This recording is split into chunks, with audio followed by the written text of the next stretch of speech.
buenas tardes, ¿cómo están? Con más ánimo, ¿no? Por lo menos uno empieza a encontrar buenas noticias en el noticiero, temas al margen de la educación. Qué alegría la de las familias, estas 25 familias que reciben viviendas en el marco del plan de realojo, ¿no? Faltan otras, pero bueno, si te pones en el lugar de estas familias por un minuto, imaginar que finalmente se concretó promesas de tanto tiempo, ¿no? Y tienen su lugar, su vivienda. Y me parece también que está muy bien que el intendente remarque, Daniel Martínez hoy remarcaba, la exigencia del compromiso también a quien es el beneficiario de este plan, de cuidarlo, de mantenerlo, de hacerle honor, ¿no? Bien, otras noticias buenas del día es que es el cumpleaños de uno de nuestros panelistas, Martín Cardonier. Feliz cumple. Muy feliz cumpleaños. Y la mejor de todas, que retomaron las clases, por lo menos, ¿no? en primaria en todo el país. Hay que ver también docentes en el interior. Y hay que ver qué pasa con el núcleo más duro, ¿no? Que todavía en Montevideo no termina de resolver, aceptar de alguna manera las negociaciones que propone el gobierno.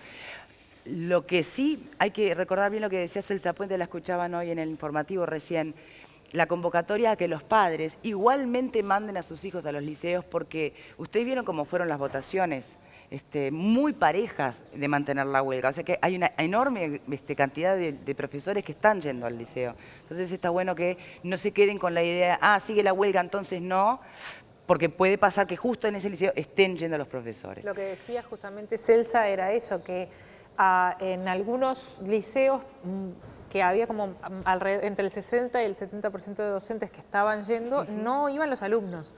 Y no es que no fueran los alumnos, y que en muchos casos no iban porque creían que porque no la noticia iba, sigue el paro claro. de docentes. Entonces, obviamente que no van a tener todas las clases, ni va a ser un funcionamiento normal ni regular, porque hay un montón de docentes que están haciendo paro y eso es una realidad, pero sí es posible que alguna clase tengan y bueno, está bueno no perderla tampoco. Ya volvemos al tema de la educación, pero una noticia que no sé ustedes, pero que me resultó bastante impactante, y lo es hasta para la jueza que tiene el caso en manos, de esta mujer que mató a su esposo y lo tuvo enterrado en el patio 14 años. ¿Cuánto demora un crimen en prescribir, Abdala? 30 años. 30. La prescripción son 30 años. 30 años. Derecho penal básico que debiera ser una norma respetada en todos los casos, porque el derecho, que no lo es, porque la prescripción como la no retroactividad de la ley penal son principios sagrados para dar justamente garantías a... Perdón, no la quiero aburrir, a este tipo de No, está bien. Porque la pregunta primera que uno se hace, primero es, lo que te puede impactar la noticia en sí misma, también te impacta muchísimo, sobre todo hoy, que la violencia doméstica y la violencia de género está teniendo nuevas miradas, ¿no? En aquella 14 años atrás, que ella es víctima, esta mujer, por lo que relata de una situación de violencia doméstica, no tenía esta mirada. Entonces, la situación también cambia la forma en que lo vemos, ¿no? Sí. Hasta para la propia jueza me parece que cambia la valoración de este delito en concreto. No deja de impresionarte, 14 años sentaditos tomando mate en el patio con el difunto abajo. No, en serio, que es las hijas, imagínate la escena familiar. Hijos jugando, yo me imagino la escena del mate, porque la sillita, ¿no? Una tarde de domingo. Y papá estaba abajo. Sí, estaba brutal. Es fuerte, es muy fuerte. ¿No te impresiona? ¿No te impresiona? O sea, la historia me llama mucho la atención la historia, me llama mucho la atención los detalles de la historia, que habrá que ver cuáles son, la jueza está investigando, porque habrá que ver qué hay de verdad y qué no, y quiénes son cómplices y quiénes no son cómplices, eso no está absolutamente definido. Por supuesto, veremos, lo único que hay son confesiones de parte que aparecen. A mí me llama mucho más la atención el tema de la complicidad y de que hubiese 5 o 6 personas que conocieran la situación y solo una haya querido denunciar. O sea, me llama la atención la historia, pero eso de que estén tomando mate con... No sé, no me llama la atención, no sé. Eso quise ilustrar, la vida transcurrió en ese patio, 14 años. hijas buscando al padre. Bueno, hizo una Por denuncia de... eso me llama más la atención, que había algunos que sabían y en teoría los hijos sabían, pero había algunos que no sabían. Lo de decir que él se había ido a Italia con el traje azul y que después el traje azul alguien lo usó. El hijo en una fiesta esa noche. Esas partes de la historia me suenan a que hay algo que obviamente se descubrirá en el transcurso de la investigación, Por pero digo, supuesto. eso me llama como más la atención que... Hay que ver lo que se filtró también, porque andá a saber cómo fue la circunstancia. Digo, muchas veces lo que pasaba en esa época era que la mujer soportaba y en un momento de descuido del hombre terminaba con la vida de él. Y después sabía que no podía recurrir a la justicia por el famoso tema de que no era legítima defensa, porque había pasado después. Sí, en fin. porque no se entendía el Porque concepto no se de lo que entendía era el concepto. soportar la violencia de género. Entonces, Sí. ¿qué mentiras se fueron construyendo para tapar el hecho? No sé, habrá que ver qué se filtran. También hay que ver los colores que le ponen 15 años después la gente que la cuenta. Claro, ¿no? Y también eso de que se involucran los vecinos. Los y vecinos, a mí por me eso. parece que la historia es macabra más allá de donde hayan enterrado el cuerpo que no se ha Exacto. encontrado tampoco. O sea, me Ni parece que hablar, que pero hay no otras, es un otras elemento cuestiones que menor son más tenerlo morbosas. en tu propia ¿no? casa. ¿Pero y dónde lo iban a Eso, poner? ¿ves? Ahí Eso va. no te llama la atención a No, vos. me parece que ese es el elemento menor. No. Todo Es lo lo menor, otro ¿dónde me lo vas a asombra poner? mucho más. No, me parece no que... donde esté el perdón, cuerpo. no es que estemos siempre en dicotomía o maniqueísmo. Honestamente no sé, no me dedico a ese tipo de perdón, lo que digo es lo investigaciones. siguiente. ¿Qué hacer con los difuntos Este ejemplo me no, parece que lo que tiene de asesinados menos? notable, este ejemplo, es que estas son las desapariciones que la gente no entiende. Estas son las desapariciones que la gente no una, ni 10, ni 100. Cientos de desapariciones que en algún momento el cuerpo desaparece y sale de escena porque hay alguien que tiene la habilidad, terrible habilidad, dramático, comillas, de esconder un cuerpo, de esconder un cadáver Claro. y hacer desaparecer la escena del crimen. Pero entonces de ahora en más, vos si querés mudarte, ¿tendrías que mandar a investigar qué hay abajo del cemento? Ay, me No, parece no, que yo no digo no, eso, pero creo que lo que te no. quiero decir es que este tipo de situaciones no son recurrentes, no son de todos los días, pero cuando vemos madres desesperadas, yo por estos días sigo viendo la foto de Nacho en las redes sociales, cuando estuvieron sus padres acá, no la quiero hacer sensiblera, simplemente son cosas que uno no puede entender. Y no quiero vincular una muerte, pero lo que digo que muchos de estos casos terminan en estas cosas de desazón. Yo tengo un gran amigo, te lo he dicho a vos alguna vez acá, vinieron parientes, el Champa Muñoz. Un día desapareció. ¿Desapareció? ¿Que apareció en el aljibe? Nunca más apareció. No. Nunca más apareció el cuerpo. Nunca más. A ver, Se sabían algunas cositas, algunas pistas. Yo creo, según me apurás, porque uno... No, perdón, el del aljibe fue un empresario de los No, TikToks, no, el Champa no, era uno que venía a Punta Carretas, amigo mío. Y yo creo que en definitiva alguien lo mató, punto, y alguien lo enterró con cal, como hacían con los desaparecidos, los militares hace 30, 40 años, y ya está. Entonces estás buscando toda la vida una cosa dramática, horrible. Horrible. Sabido es que en los crímenes familiares siempre se entierran la zona de referencia. Por eso te decía, Exacto. por eso te decía medio en chiste, ¿dónde querés que lo pusieran? Porque Sí, es porque así, sí. cuando el crimen Porque es conocés dentro la de la zona. familia, tú lo tratás Claro, de porque también esconder. controlan en tu zona de para referencia. eso, para patio. controlar de que no te están... Exactamente. Es ¿Quién va a ver? una manera de tapar también. Vos tenés Exacto. bajo control ese ¿Quién se va a lugar. meter en tu patio? Tu casa. Claro, ¿quién se va a Exacto. meter en tu patio? ¿Quién se va a meter en tu patio? En los crímenes familiares es así, no hay Es otro terrible. lugar. Es terrible. Es espantoso. Por eso, es terrible, Es pero terrible. quiero decir, no es que lo que me llama más la atención, me llama más la atención la morbosidad del traje azul que un hijo sabe, que un hijo no sabe, No, pero cuánto además, el sabe. traje azul, yo pensé, ¿a qué le remite el traje azul? Porque es como decir, se puso que No, el eso traje no lo azul. entendí. Es que por eso no encuentro... ¿Qué tendría? Capaz Tiene- era el traje estoy de paquete. acuerdo. Es muy Andrea Camilleri lo del traje azul. A ver, es muy estoy napolitano. de acuerdo con Marta de que también estamos teniendo versiones de Sí, sí, cosas sí. filtradas Sí, y tal de vez lo del acuerdo. traje azul no es relevante y en una crónica periodística sí lo es. De acuerdo. Y tal vez en el caso no sea relevante. De Yo qué acuerdo. sé, ahí estoy absolutamente de acuerdo con Marta. Sabemos a partir de filtraciones. Lo que alguien sabe o leyó en alguna parte, pregunto porque desconozco, es ¿por qué salta ahora este tema 14 años después? No sé. Alguien hace la Porque una denuncia. hija Alguien hace la denuncia. delató, tengo entendido Sí, que sí. hubo una hija que contó la verdad, que estaba al tanto, ¿no? A mí no me llega ese vos dato. estás más ¿Vos tenés ese informada. dato? No, no Yo sé, Lo no, único que pude, es a través de la prensa, que no, simplemente que estoy informada, no hay más que eso. Confiesa la mujer, pero ¿por qué llega a esa confesión es lo que no sé. Sí, yo tampoco. Y 14 años después, ¿no? ¿Aparece un cadáver? ¿Apareció No, el cadáver? apareció un cadáver. Por eso todavía no apareció, no se sabe dónde está. Ella dice que Entonces está lo ahí. único que hay es una versión de la señora de que hay alguien abajo del patio. Hay una Aparte, confesión de la también hay una señora que la cosa señora también dice hay que mató una al tipo, cosa punto. que entorpece un poco la situación de la búsqueda y todo, y es que sus hijos se construyeron sus casas Atrás, sí, en todos ese alrededor patio. del Es patio. muy increíble. Por eso planteaba lo de la imagen de tomando el mate, sentaditos en la silla en el patio, porque eso quise decir, la vida transcurrió ahí. Mirá, te Y el quiero- secreto estaba ahí, adentro. ¿no? me quiero- es Pero una- una preguntita Pará, nomás. sí. ¿Qué pasa si buscan y no aparece cadáver? Y Bueno, no pasa- habría que hacer una y pericia bueno, no para sé. la señora a ver por qué confesó un crimen que no hay. Claro. Y ahí Un no se crimen puede que probar el crimen. a lo mejor existió, pero no es físicamente comprobable. Comprobable, por eso. Vuelvo a repetir un libro que se lo recomiendo a la teleaudiencia, 30 días con Montalbano.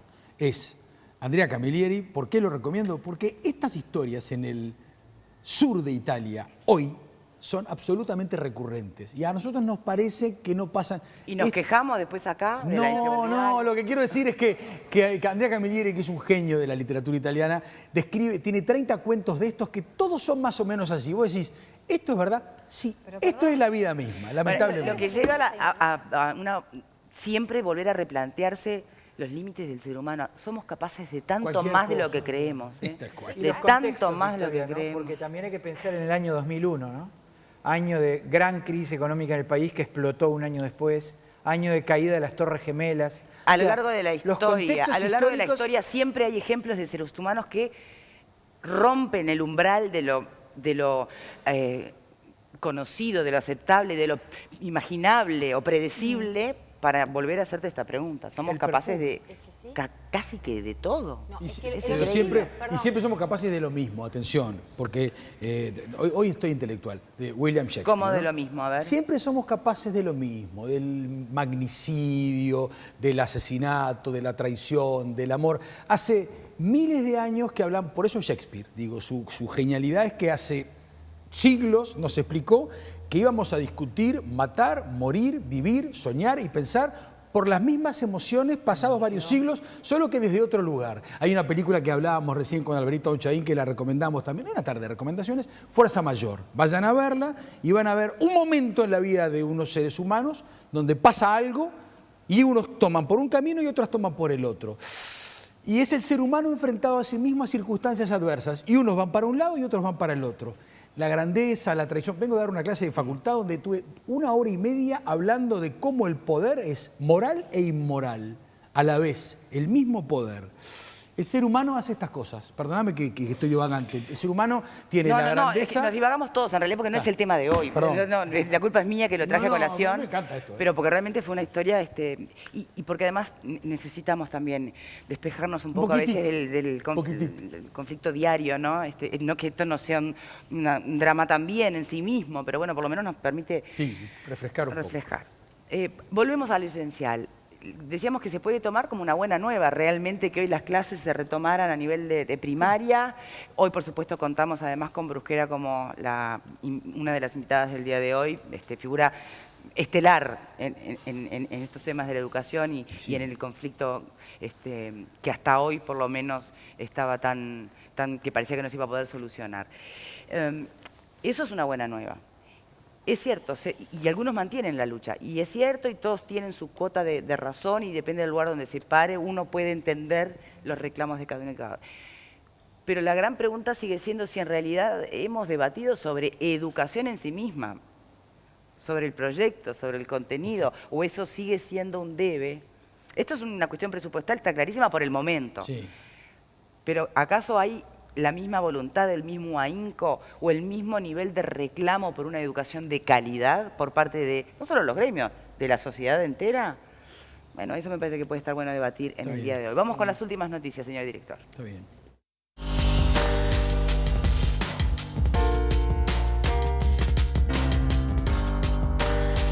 Todos los gremios docentes consideran insuficiente la propuesta presupuestal y salarial del gobierno.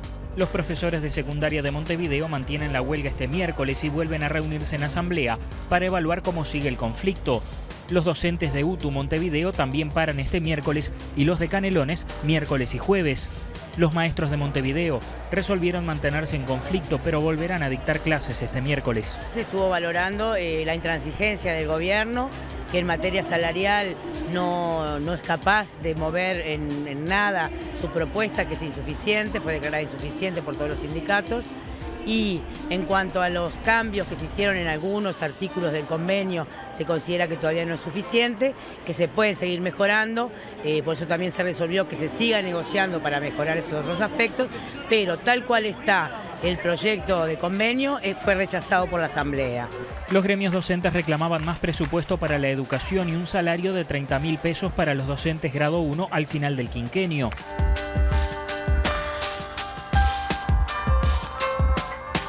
El proyecto de presupuesto establece sobre los salarios de docentes y funcionarios de la ANEP que en el caso de los docentes, grado 1 con 20 horas semanales, alcanzará en el año 2020 un salario nominal mínimo de 25.000 pesos a precios de enero de 2015, lo que según el proyecto representa un incremento de salario real de entre el 17 y 20%, dependiendo de la categoría de docente que se considere. El proyecto establece que en el caso de los no docentes, grado 1, con 40 horas semanales, se plantea alcanzar en el año 2020 un salario nominal mínimo de 23.455 pesos, señalando que representa un incremento de entre 24 y 26%, dependiendo del consejo donde trabaje. También propone incrementar el salario real de los inspectores, directores y subdirectores, un mínimo de 17,10% en el periodo 2016-2020.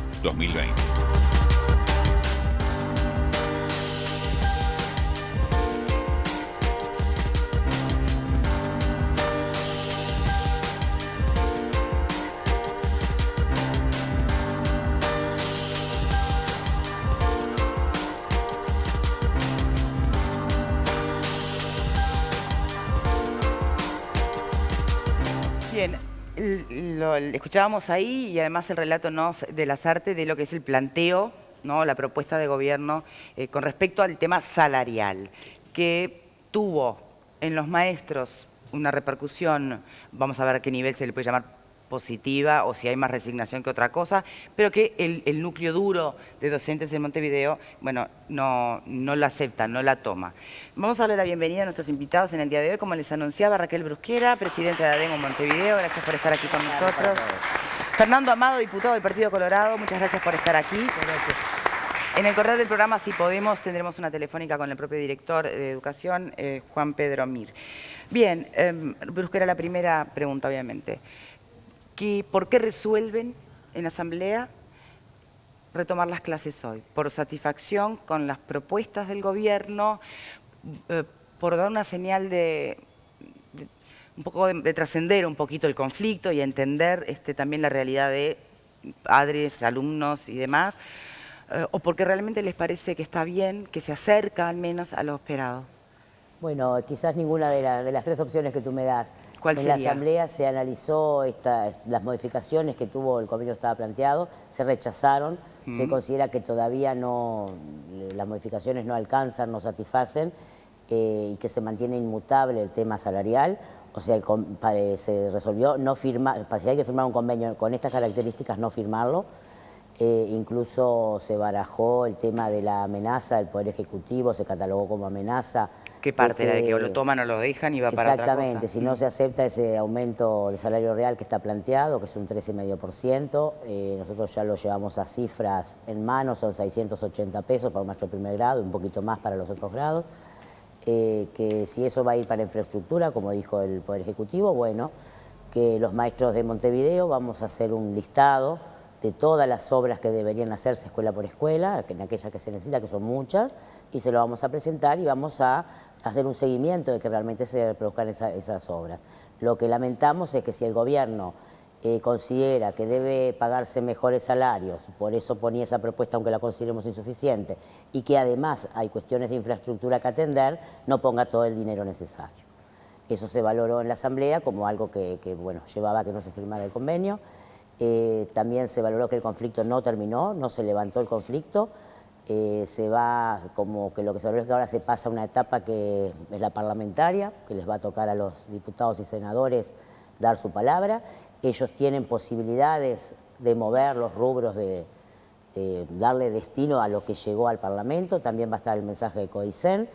Entonces nosotros ahora como que vamos a delinear una estrategia de trabajo hacia el Parlamento y nos volvemos a reunir la semana próxima en Asamblea, donde ahí se podrán definir nuevas medidas de movilización, marchas, paros. ¿Pero por qué lo que resuelven sea. retomar clase? A pesar de todo esto Porque que tú planteas. entendimos que el Poder Ejecutivo fue muy duro al decir que el mensaje complementario no va a haber, que nosotros en este periodo lo que estábamos peleando era para que el Ejecutivo mejorara su propuesta, que podía ser por un mensaje complementario en estos primeros días de septiembre, pero viendo la dureza de su respuesta dijimos no vale la pena seguir pegando ahí, vamos a pasar ahora hacia el Parlamento, parlamentario por parlamentario, de todos los partidos políticos, luego de analizar lo que vienen los dos proyectos y qué cuestiones se pueden mover allí. Bien, pero de todas maneras no me terminas de responder por qué, porque hasta ahora venían intentando todas estas negociaciones sin clases y ahora retoman clases. Nos vamos a dar un tiempo para analizar los dos proyectos y ver con personas que nos puedan asesorar cuáles son las posibilidades de movimientos que hay allí para que se pueda aumentar un poco, por lo menos, el salario. Brusquera, pero no me termina de... O tal vez yo soy la que quiero terminar de escuchar y por eso pido disculpas, porque tal vez es algo muy personal. Y algo que además frene también un poco a la opinión pública que viene desgastada, ¿no? Y a veces, muchas veces, en vez de terminar sumando o construyendo hacia el objetivo general de una mejor educación, a través de medidas de paros y demás, termina a veces poniendo resistencia al gremio. Bueno, puede haber algo de eso, pero nosotros todos estos días de paro, prácticamente en todas las escuelas, estuvo yendo a los barrios, teniendo reunión con padres, con maestros, haciendo actividades con los niños. O sea, se estuvo en un trabajo constante con las familias, no te voy a decir en todas, pero en la mayoría de las escuelas sí. Entonces no sentimos eso porque los padres sintieron que igual estábamos dando una respuesta a nosotros. Bien. ¿Y qué posibilidades? Porque ahora, claro, pasa todo para el Parlamento y allí está depositada una esperanza que no sé cuánto puede alentarse efectivamente desde el Parlamento. ¿Qué capacidad tiene un diputado, un Parlamento, perdón, para modificar un presupuesto? Bueno, yo diría que lo primero es que después de todo lo que ha pasado en estos días, en estas semanas, es muy difícil avisorar cuál va a ser sobre todo el comportamiento de los legisladores del Frente Amplio. O sea, después de una situación en la cual, y es un abordaje que en realidad yo me permito hacer porque creo que es el que está en el fondo del tema, en donde hay una lucha muy fuerte de poder político dentro de la fuerza de gobierno. Entonces, si tú ves que ante la situación de esencialidad, que era algo que no nació del Espíritu Santo ni de la Divina Providencia, porque Tabaré Vázquez en campaña lo había dicho más de una vez, y en aquel momento quienes llevaban a Tabaré Vázquez para ser candidato a presidente, precandidato incluso, porque fue en diciembre de 2013, o sea, rumbo a la interna que iba a disputar contra Constanza Moreira, y eran el MPP, era el Partido Comunista, era el Partido Socialista. Esos mismos sectores, en ese momento, Muti por el Foro no decían nada acerca de algo tan trascendente y que ha quedado de manifiesto lo sensible que son a esa medida de Vázquez. Sin embargo, en ese momento no hicieron nada. A la primera de cambio, cuando Vázquez hace lo que dijo que iba a hacer, le sacan el respaldo y Vázquez queda solo. Entonces, es muy difícil saber y interpretar cuál va a ser ahora la postura de los legisladores oficialistas. Yo no soy de los legisladores de la oposición, de los políticos de la oposición, que repite como loro el tema de las 50 manos de yeso. Al revés, yo creo que está bien que los legisladores oficialistas sostengan al gobierno. O sea, es lo que tienen que hacer. La gente votó eso. En un momento en donde muchas veces se habla del desprestigio de la clase política, se habla de que no se cree lo que dicen los políticos, que los políticos no cumplen, Vázquez, ante una situación que dijo en campaña que iba a hacer, la cumple, los propios políticos son los que dan la espalda a su partido de gobierno y a quien llevaron como presidente. Entonces, realmente, bueno, salvo que haya situaciones como la que pasó el otro día, en donde legisladores de la oposición, poquitos, somos los que terminamos respaldando o llenando ese vacío de apoyo a un presidente que no votamos, porque yo no lo voté ni en el balotaje, yo voté en blanco en el balotaje. Entonces, bueno, esa es la situación política que está planteada, porque además también hay otra situación que no escapa a nadie, me parece, que es que muchos de los que han fogoneado este conflicto y lo han, yo diría, alimentado desde lo político y desde lo sindical, también fueron, digamos, responsables de sacar presidente a Tabaré Vázquez. Pues si nosotros dijéramos, ¿no? Tabaré Vázquez está traicionando principios muy caros y está traicionando a sus correligionarios y al pueblo que lo votó. Por ejemplo, en el 73, Juan María Bordaberry, traicionó al Partido Colorado cuando dio el golpe de Estado, evidentemente. Eso es un dato, me parece que objetivo en la realidad. Por eso hubo una cantidad de legisladores, de dirigentes colorados, que se opusieron férreamente al golpe de Estado de Bordaberry. Ahora, esto no es lo que está pasando. Tabaré Vázquez está haciendo algo que dijo que iba a hacer. Bueno, ojo, está también la mirada desde el movimiento sindical, donde una esencialidad a la educación no es, tal vez no sea una traición, pero no está muy lejos. Está bien, pero el tema es, y a mí me parece muy importante recalcar esto. La pregunta es, perdón, ¿no? Sí. ¿Es importante esto? Lo que... ¿Realmente a esta altura es importante esto? Si el presidente está solo o no está solo. Yo creo que es muy importante. ¿Es muy importante esto? ¿O será más importante finalmente a ver si esto va a traducirse en una mejor educación de calidad para el Uruguay? Pero lo que pasa que lo que está en el fondo de la discusión es quién gobierna. Y en lo que está en el fondo de la discusión es quién va a hacer las reformas que hay que hacer. También, otra paradoja de toda esta situación es que en realidad las reformas de la educación que Tabaré Vázquez mencionó en la campaña, ya sabemos que los gremios están en contra, pero sin embargo igual lo llevaron al poder. Entonces, para mí es muy importante porque habla, digamos, de la coherencia del sistema político y del sistema democrático, porque si no, a ver, hasta ahora muchas veces lo que ha pasado es que el Frente Amplio, fuerza mayoritaria por paliza, se ha peleado adentro, pero cuando llega el momento de cristalizar cosas, las 50 manos están, en el Senado también, y se abroquela y dan gobernabilidad al gobierno de su partido. Esta es la primera instancia en donde eso no sucede. Entonces, a mí me parece que no es menor, porque termina, yo diría, erosionando la credibilidad de lo que uno termina votando y lo que proyecta para los 5 años. Entonces, no es menor para nada, o sea, es muy importante. ¿Cómo lo sienten desde los gremios? Escuchando al diputado, lo que nosotros vemos es que, es verdad, el tema de las políticas educativas es algo que para nosotros es muy importante también, que hay que discutir, que no está claro cuáles son si hay nuevos, si hay cambios. No conocemos los planteos concretos de los cambios que podrían haber. Lo que nosotros vemos es que se persisten políticas educativas que se vienen aplicando desde hace tiempo y que no dan resultado.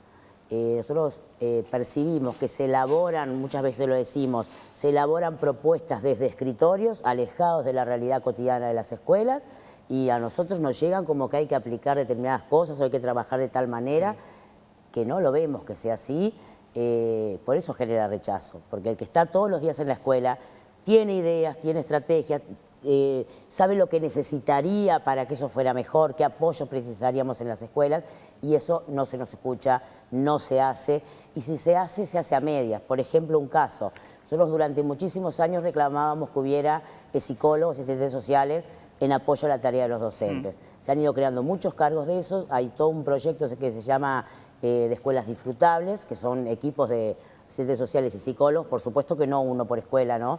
Tenés un equipo cada 6, 7, 8, 10, 20 escuelas rotativos, de repente, ¿no? Es un equipo rotativo. Hacen anclaje en una escuela y atienden casos muy problemáticos de alguna otra escuela. Pero nosotros, los maestros, percibimos que la tarea que hacen no es la que nosotros pretenderíamos de esos trabajadores técnicos, ¿no? Se hace un abordaje más bien institucional, cuando nosotros a lo que apostamos es que se atiendan casos particulares de niños. En algunos casos sí, pero como que la orientación del trabajo no es la que pensamos los maestros que serviría más. Entonces, como ese ejemplo, hay muchas cosas. Nosotros, por ejemplo, pedimos que en las escuelas haya un maestro que no tenga clase a cargo. ¿Para qué queremos hacer maestros sin clase a cargo? Para que pueda apoyar a niños con dificultades de los distintos grados. Cada maestro sabe para que pueda tener un trabajo más individualizado. Bárbaro. Toman esa propuesta el Consejo de Primaria, pero ¿qué hace para tener ese maestro a cargo? Junta 2 grupos y libera a un maestro de clase. Entonces grupos que de repente tenían en escuelas difíciles, de contextos muy difíciles, grupos chicos que se había venido avanzando en disminuir la matrícula, tenían 15, 16 niños, Si lo juntan, estamos llegando de vuelta a 30 o más de 30. ¿Quién toma esas decisiones? Esas que son administrativas, estrictamente esas son de primaria. Entonces nos dicen, les estamos dando la respuesta que ustedes querían y ahora no la quieren. Claro, nosotros decimos, no la queremos a costa de juntar niños amontonados de nuevo porque no es por ahí que va. Queremos los grupos chicos y otro maestro más que pueda estar funcionando con ellos. O sea, nosotros tenemos propuestas y las tergiversan a veces cuando las ponen a la práctica y dicen, esto es lo que los sindicatos reclamaban. No, no es eso lo que reclamábamos. Nosotros lo reclamábamos de otra manera, instrumentado, ¿no? Y aparte, no sé, creo yo que hay una función que hoy tienen que cumplir los docentes y que no es una función docente estrictamente, que es una función de contención social, más allá de que la maestra sea la segunda madre y todo ese tipo de cosas que sí, pero la maestra tiene que enseñar. Hay otro tipo de problemas que no se los podemos endosar a la maestra. Entonces, si no se entiende que el problema de la educación no es solamente un problema de aprendizaje y un problema de la maestra en el aula, donde tienen que trabajar, como decían recién Raquel, con otros profesionales que se encarguen de áreas específicas, no vamos a ir muy lejos, porque siempre se dice con la educación vamos a solucionar un montón de problemas del país. Sí, vamos a solucionar, ¿qué educación primero? A ver, vamos a solucionar un montón de problemas, pero hay problemas sociales que no solamente con una maestra en el aula se van a solucionar. Tienen que existir otros tipos de programas, otros tipos de profesionales que asistan a estas maestras que no pueden con esas cosas y además no estudiaron para eso. O sea, ellas tienen que enseñar, tienen que dedicarse a que el niño aprenda, no a toda la contención social que al niño le falta y que como no existen o no hay o no son suficientes los asistentes sociales, los psicólogos que trabajen con las maestras, tienen que hacerlo ellas. O sea, me parece que ahí es donde habría que sincerarse de parte de los organismos que conducen la educación, de parte del gobierno, de parte de los sindicatos también, y decir, bueno, ¿cómo se soluciona esto? ¿Qué es lo que necesitamos? ¿Cómo podemos enseñar mejor? Y también de parte de los maestros, de los profesores, decir, bueno, está bien, podemos ser evaluados, podemos de repente rever algunas cosas que hacíamos de determinada manera, pero sobre todo saber de que no podemos endosarle a ellos tareas que no son para ellos. Bien, ahora que mencionaste el tema de la evaluación, ¿no? ¿Por qué genera tanto rechazo lo que tiene que ver con, bueno, evaluar gestión? Nosotros lo que más decimos es que las evaluaciones no pueden ser externas. Uno, en el proceso de enseñanza, la evaluación es parte de ese proceso. Y nosotros planificamos, enseñamos, desarrollamos un tema y lo evaluamos, pero a la vez evaluamos qué chicos aprendieron, qué chicos tienen alguna dificultad, quiénes no lo tienen, y sobre eso replanificamos. Y lo entendemos que eso es parte del hacer profesional nuestro. No se puede separar ni se puede hacer de afuera. Eso implica ir revisando las prácticas. Yo algo de lo que tú decías, uno de los reclamos nuestros centrales es horas de coordinación para todas las escuelas. Nosotros tenemos las escuelas que le llaman de contexto crítico, escuelas Aprender ahora, que tienen una jornada mensual para coordinar la escuela. Y las escuelas de tiempo extendido y tiempo completo la tienen semanal. Y nosotros creemos que esas instancias las debemos tener todas las escuelas semanales, porque es en esa confrontación de prácticas, ir viendo lo que a un maestro le sirvió, que los chiquilines lograron mejor aprender.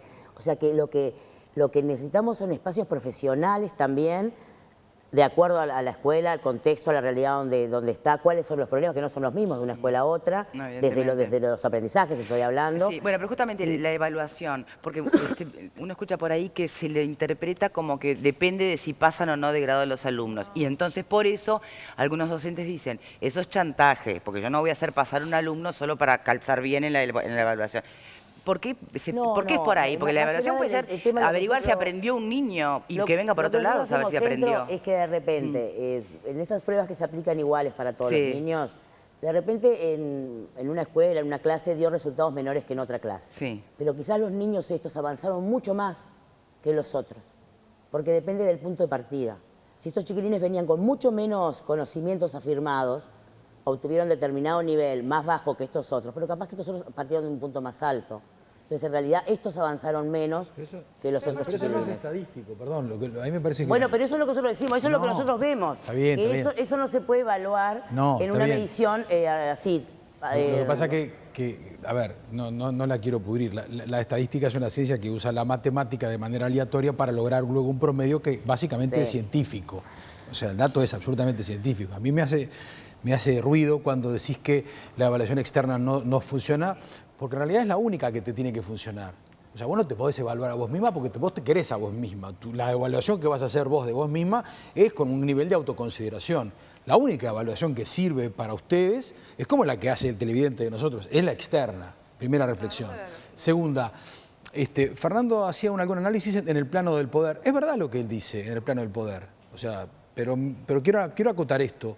En realidad, me parece que, y yo escribí algo ayer parecido a lo que él estaba diciendo y no he conversado con él, pero me parece que en realidad al uruguayo hoy le importa un pito el tema del presidente, le importa un pito el tema de si los reclamos van a concretarse o no. Lo que me parece que el uruguayo quiere, a nosotros nos importa, los que estamos en la cosa de la educación, en la política, en la reflexión, me parece que estamos muy equivocados. Yo creo que el ciudadano pide a gritos una solución al conflicto. Y yo cuando oigo, te oigo a vos y me oigo a mí, porque me pongo culpable yo también. O sea, cada uno de nosotros construimos un relato desde nuestro lugar. Entonces, la teoría de poder generar, aquello que el general Sereñi decía, consensos, entendimientos, recíprocas concesiones.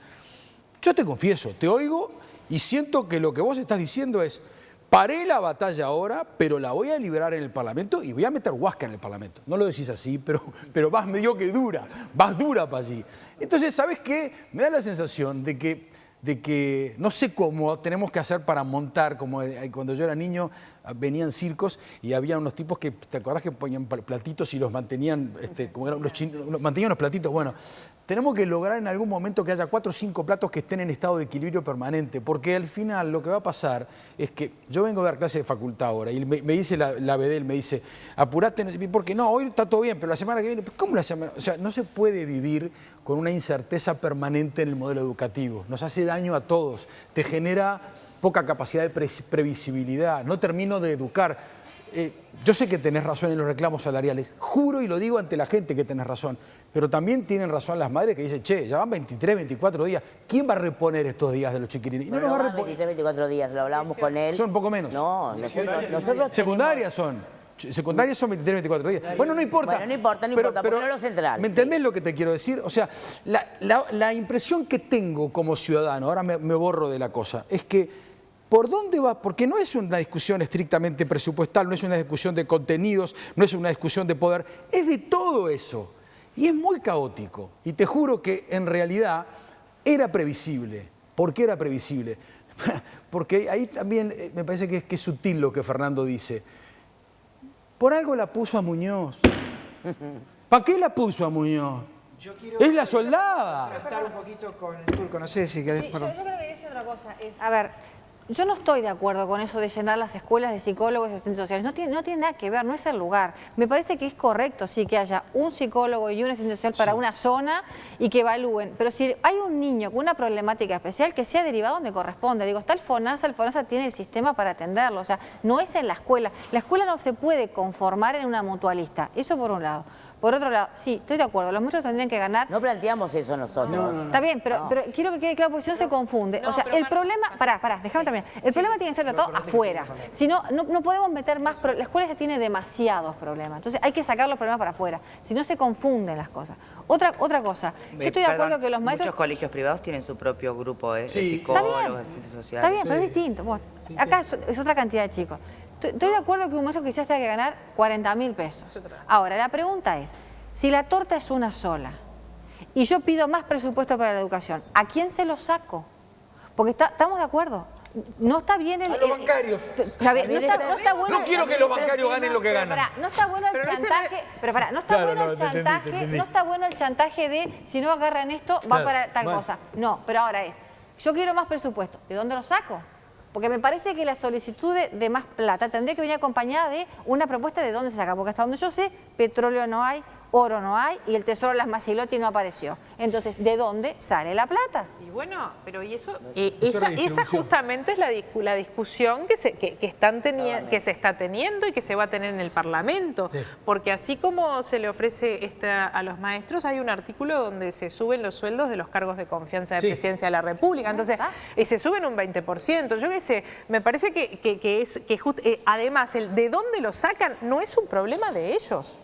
Pero Es un problema del Es un gobierno. problema de toda la sociedad. Y si no podría tener Claro. reforma el doctor. Perdón. Pero es que la otra vez ¿De estuvo dónde lo acá? sacan? Es un problema de toda la De sociedad todo, porque somos nosotros, toda la sociedad, los Cuando que estuvo soportamos Pascale, el presupuesto. la otra vez que hizo aquella cuenta, sacó que así sacaran a todos los parlamentarios, creo que el aumento eran 500 pesos. Exacto. Capaz que si me equivoco en alguna Sí. cifra. O sea, ¿de dónde sale? Pero lo de la Pero reforma no del Estado que justamente. nadie se anima a hacer, que todo el mundo habla y que decían que era la madre de todas las reformas. Y seguimos en un país en donde yo hace décadas que vengo viendo que un señor Ujier del Banco Central gana el sueldo que no gana un maestro. Entonces, si nos partimos de la premisa que algún día hay que generar, en vez de una pirámide, algo un tanto más uniforme.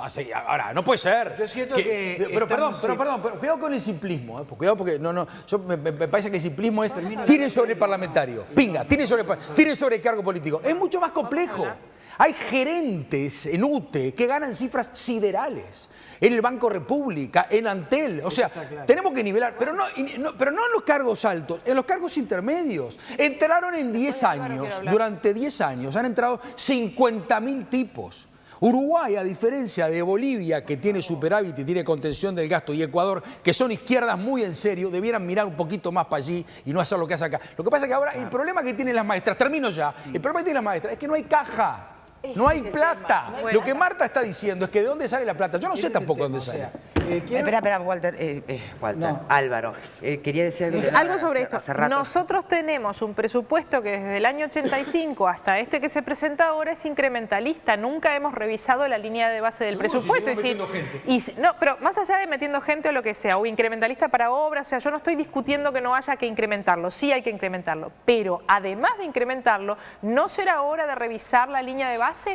¿Son las mismas necesidades las que teníamos en el año 85 de las que tenemos en 2015? ¿No será que habrá que revisar si estamos distribuyendo bien y de repente cambiar asignaciones y no solamente incrementar? Contigo, pero Me tenemos que pregunto. contener Bien. gasto. Leonora no sé, Navata, bueno, tenemos que contener gasto. o desviarlo. Tampoco se olviden de, y no es por este gobierno, es por todos los anteriores Por también, todos los anteriores. las Yo no digo por promesas electorales. Sí, claro. Nos llenamos la boca como sociedad apuntando a la importancia que le damos a la educación. Sí. Y resulta que después, en lo concreto, o no aparece el recurso para lo que se Pero ha necesita, subido. o Lo que pasa es que, nadie perdón, Ha lo subido, discute. está más cerca del 5 Claro, y por pico supuesto que sí, que se han logrado muchos avances. Sí. Pero de todas maneras, uno podría decir que el último de los conflictos que tiene Uruguay, Tenés por razón. aquello de educación, sería la educación. Y hoy estamos justamente en este Sí, es muy escenario, loco. ¿no? Es muy loco. Hay un problema grave que es la falta de docentes. O sea, tal cual. docentes hay, maestros en el caso nuestro, hay maestros recibidos, pero no los tenemos trabajando en las aulas. Y claro, no es Primero, tentador. hay mucho cargo dentro de primaria también que saca al maestro de la clase, pero sobre todo tenemos muchos pases en comisión, muchos maestros que se van a trabajar en llamados de otros organismos públicos, que les sirve su formación para ganar un ingreso a esos lugares. Y eso está muy relacionado con el salario. ¿Cuántos son ustedes, perdón, en total? 16.000 maestros. Tenemos muchas preguntas más para Brusquera que nos acompañan al resto del Iba a eso, programa. nosotros, la formación del maestro le permite acceder a otros empleos mejor pagos y menos estresantes también. Vamos a esos temas inmediatamente después de la pausa, pero antes, porque vamos a tener que despedir a Amado, me gustaría que una reflexión No, yo puntual. le decía en la comisión el otro día de legislación del trabajo, cuando fueron a asistir a la comisión, que a mí me parece de que en realidad uno como que ve que tratan de sacarle un poco el cuerpo a la etiqueta de que es una discusión por plata, ¿no? Y tratan de ser más abarcativos, de que en realidad tiene que ver otras cosas. No, es por plata. Sí, claro. Es por plata y está bien que sea por Sí, plata. no tiene pecado. O sea, ¿cuál es el problema que sea por plata? Estamos en un mundo capitalista, en un mundo en donde vos necesitas plata para poder darle confort a tu familia, a tus hijos, etcétera. Si la prioridad es la educación, ¿no? Sería entendible, sería coherente que los profesores, los maestros ganaran mucho más. Lo que me parece a mí es que hay una situación, digamos, yo diría de desconexión en cuanto a la realidad de aspirar a más salario con las medidas que se toman. Yo creo que no les termina siendo útil, ¿no? Desde mi punto de vista, no les termina siendo redituable desde el punto de vista de la acumulación de mayor prestigio para dar la batalla salarial. ¿Desgastan la herramienta del paro? ¿Eso es lo que querés decir? Yo no, o sea, reivindico el paro, pero me parece que hay que, en estos temas, ¿no?, que además también terminan afectando y son una cadena de afectados los que padecen el tema del paro, porque padece los niños y adolescentes que no van a clase, los padres que trabajan y que no saben qué hacer, tienen que hacer malabares para tratar de ver a ver cómo acomodan a sus hijos los días que no hay clase. La falta de previsibilidad, como decía el Turco, en cuanto a que no sabes exactamente si hay o no hay, en algunos hay, en otros no hay, vamos profesor, no vamos profesor. Es decir, toda esa situación yo creo que en realidad no termina acumulando en el mejor de los sentidos para que sea bien visto, ¿no?, que sea mejor visto el reclamo salarial. Cuando yo no entiendo por qué en este país hay una máxima de que como ser maestro es vocacional, tienen que ganar poco y hacer la tarea excelente. De ninguna manera, o sea, todos queremos, cuando vamos a buscar un trabajo, ganar de acuerdo a lo que sentimos que es nuestra necesidad. ¿Y entonces por qué apoyó la esencialidad? Ah, bueno, pero son cosas diferentes. Son cosas totalmente diferentes. ¿Tan diferentes son? Sí, claro. Porque yo creo de que había que garantizar en ese momento, y sigo creyéndolo, que haya clases, que los niños puedan ir a clases, que los adolescentes puedan ir a clases. ¿Cómo hace un maestro, un docente o un asociado para reclamar más salario? Yo creo que tiene que agudizar el ingenio y que tiene, además, yo diría que buscar planteos alternativos. Y además hay otra cosa. ¿O fue un ingenio político suyo apoyar la esencialidad? ¿Ingenio político de qué? En todo caso, me subo a un barco que va a perder, porque Tabaré Vázquez iba a perder. O sea, Tabaré Vázquez ya había quedado solo. Insisto, yo me doy cuenta, aunque ya lo había dicho y había escrito además una columna en donde yo decía que apoyaba la esencialidad, me iba a subir al Titanic, ¿no? Porque notoriamente Vázquez había quedado solo en esa comisión, porque en esa comisión el Partido Comunista, el MPP y el PVP habían votado escribir una carta para mandar al Poder Ejecutivo pidiéndole que sacara la esencialidad. Y por otro lado, o sea, yo no he visto nadie del oficialismo del lado astorista, al lado del Frente Liber Sereñi, teniendo una cruzada o defendiendo fuertemente al presidente. No, es como que en realidad se vació ese sector, no existe. Vázquez está solo. No, pero la declaración del FLS, del Frente Liber Sereñi, es todo muy tibión. O sea, para que un colorado sea el que defiende al presidente Vázquez, o sea... ¿Valenti te parece tibión todo lo que ha dicho? Bueno, pero Valenti es un analista político externo que escribe. Yo lo digo, los legisladores. Es el que tira línea del Frente Liber Sereñi. Los legisladores, los que fueron electos, los que representan, los que además son, diríamos, yo qué sé, la filial oficialista de Tabaré Vázquez, han brillado bastante por su ausencia. Y los otros han aprovechado esa ausencia para tratar de dejar más claro quién manda dentro del Frente Amplio. Y eso a mí me parece muy peligroso, porque, como decía antes, la unidad del Frente Amplio estaba siempre garantizada y era algo que yo he escuchado en los 5 años pasados y lo sigo escuchando y lo he escuchado en este periodo en algunas interpelaciones, por ejemplo la de Huidobro, en donde había notorios integrantes del Frente Amplio que no querían bancar a Huidobro, pero pidieron licencia, cosa que pueden hacer, y los 50 votos respaldaron a Huidobro. Lo que está pasando, y me parece que es un antecedente interesante para el análisis político y para la reflexión ciudadana, es que la unidad era nos juntamos todos y después gobernamos todos juntos. Ahora cambió, nos juntamos todos para ganar la elección y después vemos qué hacemos durante el gobierno. Y eso, en realidad, es un mensaje que no me parece menor desde el punto de vista de la clave democrática, desde la clave, digamos, de cuando uno va a votar, estar convencido de que si vota a ese partido va a tener gobernabilidad por las cosas que prometió. Bien. Muchas gracias, Amado, por haber venido. Le tenemos que despedir para después de la pausa. Igualmente, vivimos en un mundo en que uno va apropiándose de vocabularios que tienen sentido distinto, depende el momento y la circunstancia. Clave democrática, ¿no? Tan fuerte la expresión.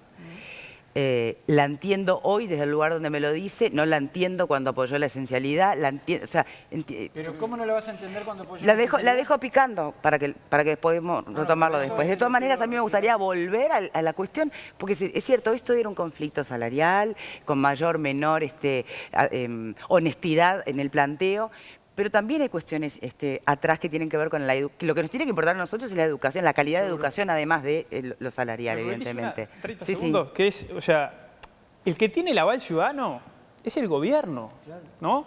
O sea, yo respeto enormemente los sindicatos. Yo no soy de los que en realidad critican los sindicatos todo el tiempo y dio una voltereta de 180 grados y ahora, ¡oh, qué horrible! Estoy con los sindicatos abrazado y no sé qué. No, yo voy siempre los 1 de mayo, tengo una posición muy clara en torno a la función de los sindicatos. A veces estoy de acuerdo y a veces no estoy de acuerdo. Lo que digo es, en este momento, a mí me parece que es bastante clara la situación en donde el gobierno es el que tiene el apoyo ciudadano del más del 50% y la legitimidad para gobernar estas cosas. Porque el que gobierna, o sea, los sindicatos no son los que tienen que gobernar, desde mi punto de vista. Los sindicatos tienen que dar opinión, tienen que incidir, tienen que pelear por sus reivindicaciones, pero el que gobierna es el gobierno, que fue electo para eso. Entonces, la esencialidad, y sí, fue una medida de gobierno, podrá ser acertada, desacertada. Pero no creo con esa lectura hay que concluir que el gobierno no puede gobernar, pues si la tuvo que levantar. Y bueno, ahí está todo el tema que para mí es muy importante, que es, digamos, el funcionamiento de un partido de gobierno que se presenta a la sociedad como una unidad y que después de haber ganado, porque lo más importante era solo ganar, o sea, yo igual apoyo a Tabaré Vázquez, que fue el que con Bush, digo, todas las cosas, en vez de apoyar a Constanza Moreira. De todas maneras, yo entiendo lo que la gente también entiende. El punto es que es otro tema. Honestamente, hoy queremos debatir educación. Ese es el tema. Usted porque es político, usted porque está en el Parlamento. No. Disculpame, yo madre de niños, quiero mandar a los nenes a la escuela, quiero asegurarme que aprendan, quiero que las maestras puedan trabajar contentas. Estás presa de un tema político. Para que se logre eso depende de que haya clases. Y para que haya clases había que declarar la salida. La gente no está harta de que todo se politice y se tranque por problemas políticos. Pero estamos confundiendo autoridad. A ver, un momento. Lo que está faltando a veces es autoridad. Momento. Con el decreto de esencialidad se fortaleció lo que estábamos reclamando nosotros. La gente, o sea, no el reclamo salarial ni el reclamo presupuestal, pero sí la lucha de los maestros y los docentes en general, porque se tocó una fibra, yo creo que de toda la población de la tradición democrática de nuestro país. Porque nuestras asambleas se multiplicaron, quintuplicaron, impresionante, cuando surgió el decreto de esencialidad y fue como una cuestión de que no se podía creer. Sí, porque sintieron que era como una prepotencia. Más que una prepotencia, era una violación que era ilegal, que la educación no tiene andamiento. Tengo que hacer una pausa. Yo entiendo eso, pero yo no lo viví, pero las comparaciones que se hicieron fueron absolutamente, me parece, surrealistas. O sea, acá no había ni pachequismo, ni presos políticos, ni partidos, ni órganos. Lo que pasa es que los decretos en los que se basa son un decreto de la época de Pacheco y una ley. Pero eso es lo que le duele más. No, señores, vamos a hacer una pausa. Esto está muy interesante, pero hay que cortar. Pausa. Amado, gracias por haber venido. Vero, te saludo, dejamos la pregunta ya para que la gente se sume. Perfecto, rapidísimo entonces. La pregunta de hoy con respecto a la educación es la siguiente. ¿Los paros son una medida efectiva? Y nos pueden contar qué piensan enviando un SMS al 1212 con la palabra Boca 1 por la opción sí y Boca 2 por la opción no. También pueden enviar sus comentarios a través de nuestro mail a estabocaesmia@tele12.com o comunicarse a nuestro Twitter, @estabocaesmia12. Los esperamos también en Facebook, estabocaesmia12, y si quieren además que podamos leer su comentario al aire en la pantalla, tienen que enviar un mensaje de texto con la palabra Boca, dejan un espacio y lo mandan al 1212. Bien, pausa y ya venimos. Gracias una vez más.